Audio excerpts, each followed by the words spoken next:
In the year 2015, there were over 1 million firefighters in the United States, according to the National Fire Protection Agency, or the NFPA.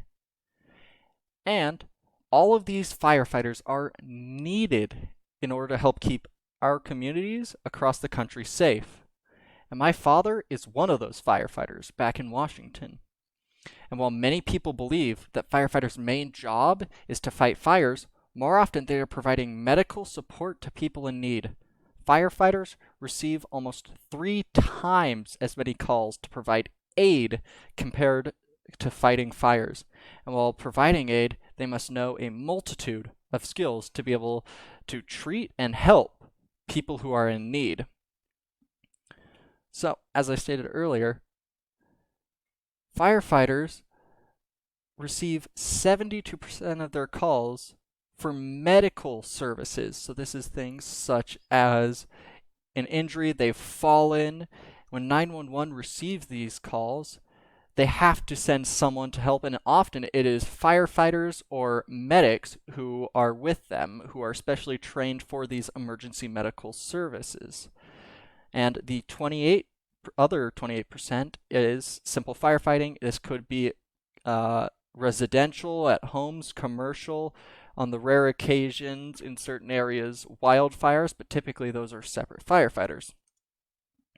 So, according to the Bremerton Fire Department, so the fire department back in Washington that my dad worked at, in 2015 to 2018, they received an average of 2,313.25 fire-related emergency calls. Meanwhile, their average for each of those same years for EMS calls was nearly double it at 5,995.5. Nearly 6,000 of the calls they received were for emergency medical service. And this isn't just an outlier on that one city. According to the National Fire Department, or the National Fire Protection Association, 73% is for medical aid, just 5% is actually for fire, while 9 are false alarms. Then you have certain other ones like hazardous materials such as chemicals, and the 10% could be a variety of different calls that often just take up firefighters' time.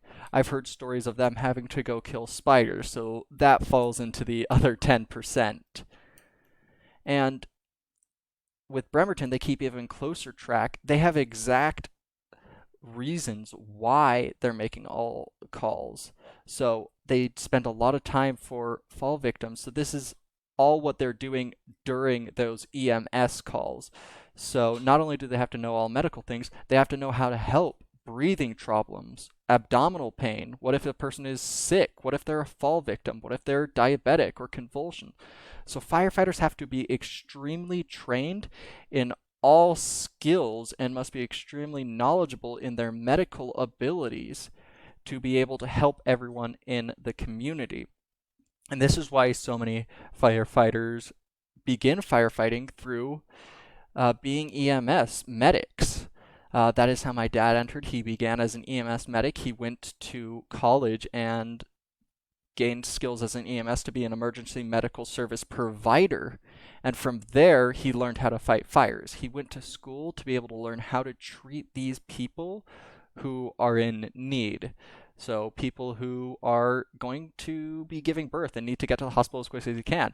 He needs to be able to know how to help them and how to, if needed to, help give birth.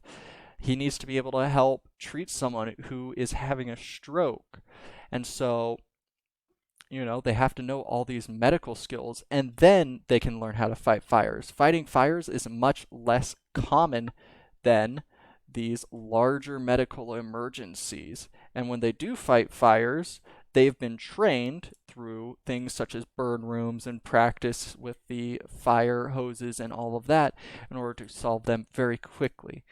But Overall, firefighters are extremely skilled and knowledgeable in what they do. They are an essential part to keep our community safe, and we need to make sure that we are aware, grateful, and helping firefighters by not, wasting time with false alarms or with unnecessary needed calls.